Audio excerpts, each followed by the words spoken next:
네, 할렐루야, 우리 사랑하는 성도님들. 오늘 우리가 묵상할 16장 전반부는요, 다윗이 하나님의 언약궤를 예루살렘에 안치하고, 그리고 그 앞에서 예배를 회복하는 장면입니다. 그냥 단순히 개인의 예배가 아니라 공적 예배를 회복하는 장면입니다. 자, 이스라엘은 광야 시대 이후에 진정한 예배 공동체, 그 공동체의 예배를 오랫동안 잃어버렸습니다.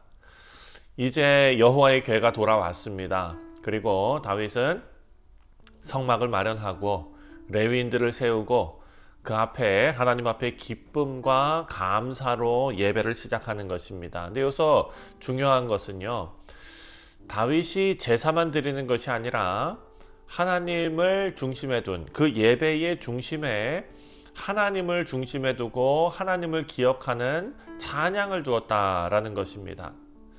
자, 하나님이 누구이신가를 기억하고 또 하나님이 하신 일을 기뻐하고 또 하나님께서 약속하시는 것을 신뢰하는 반응이죠. 자, 먼저 1절부터 6절까지의 말씀을 보면은요, 예배는 하나님께서 하신 일을 우리가 기쁨으로 기억하는 것이다 라는 것을 우리가 알 수 있습니다. 1절입니다. 하나님의 궤를 메고 들어가서 다윗이 그것을 위하여 친 장막 가운데에 두고 번제와 화목제를 하나님께 드리니라.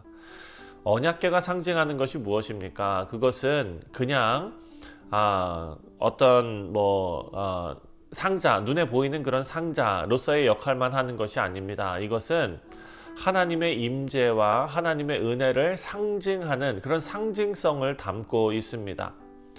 하나님의 말씀이 그 안에 있지요. 그리고 그 위에 속죄소가 덮여 있습니다.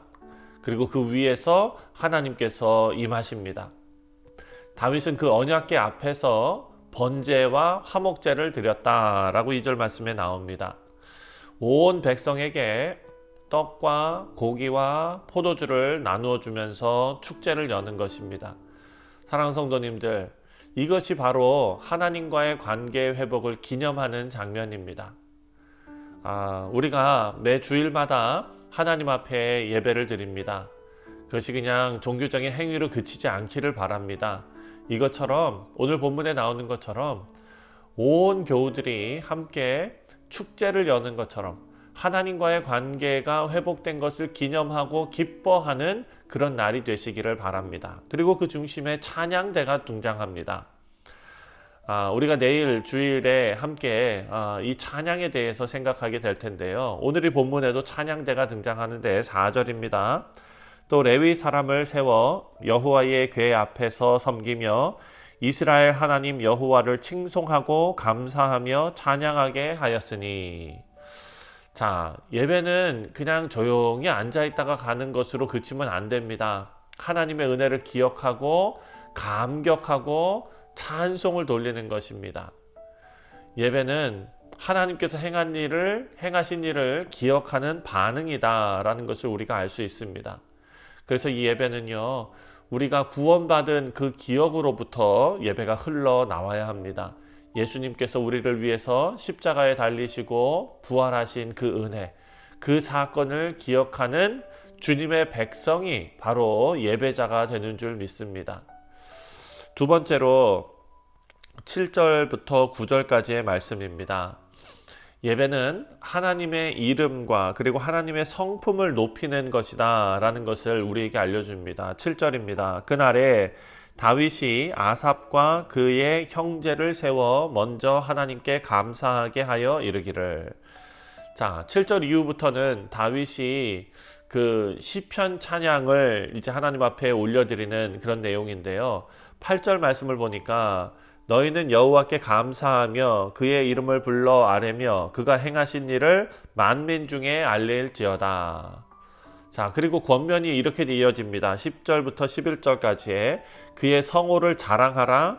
여호와를 구하는 자마다 마음이 즐거울지로다. 여호와와 그의 능력을 구할지어다. 항상 그의 얼굴을 찾을지어다. 사랑하는 성도님들, 하나님께서 누구이신지를 우리는 바라봐야 한다라는 것입니다. 이것이 예배자의 자세입니다. 하나님의 이름과 하나님의 성품을 높이는 것. 예배는 하나님의 이름을 선포하는 고백이고 또 예배는 하나님의 거룩하심을 자랑하는 태도입니다. 사랑하는 성도님들, 내일 주일 말씀에서도 살펴보겠지만 우리 시대에 예배가 감정 중심의 예배로 혹은 자기를 위로하는 예배로 흐르기 쉬운데 그것을 우리가 경계해야 합니다. 성경은 하나님의 이름과 하나님의 성품에 집중하는 예배를 가르쳐주고 있습니다. 자, 마지막으로 15절부터 22절까지의 내용을 보면은요, 예배는 하나님과 맺은 언약을 붙드는 것입니다. 15절입니다. 너희는 그의 언약 곧 천대에 명령하신 말씀을 영원히 기억할지어다. 아멘. 자, 다윗의 찬양은요, 지금 하나님의 언약에 기초한 어떤 신학적인 선언으로 이어지고 있습니다.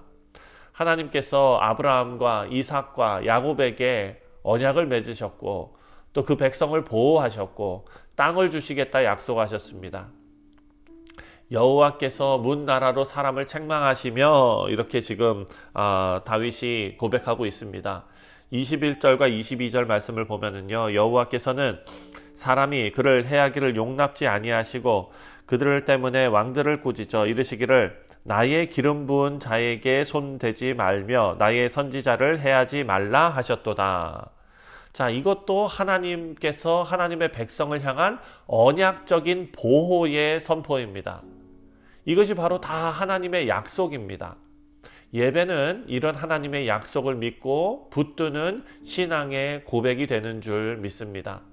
사랑하는 성도님들, 예배는 우리가 어떤 음악을 부르고 어떤 노래를 부르고 또 어떤 장소에 모였고 이런 것이 중요한 것이 아니라 하나님이 어떤 분이신지를 기억하고 또 하나님께서 우리에게 행하신 일을 감사하고 또 그 언약을 붙들고 살겠다라고 고백하는 일입니다.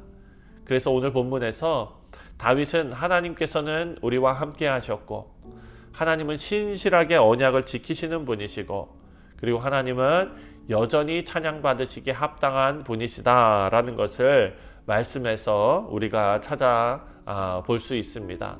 사랑하는 성도님들, 하나님의 거룩한 임재 앞에 믿음으로 반응하시는 그런 오늘 하루가 되시기를 주님의 이름으로 축원드립니다. 그리고 다윗처럼 하나님의 이름을 자랑하고 하나님의 언약을 붙들고 기쁨으로 예배하는 삶을 하나님께서 우리에게 허락하시니 평생 동안 우리가 그 삶을 살아가기를 간절히 축원드립니다. 다 같이 기도하겠습니다.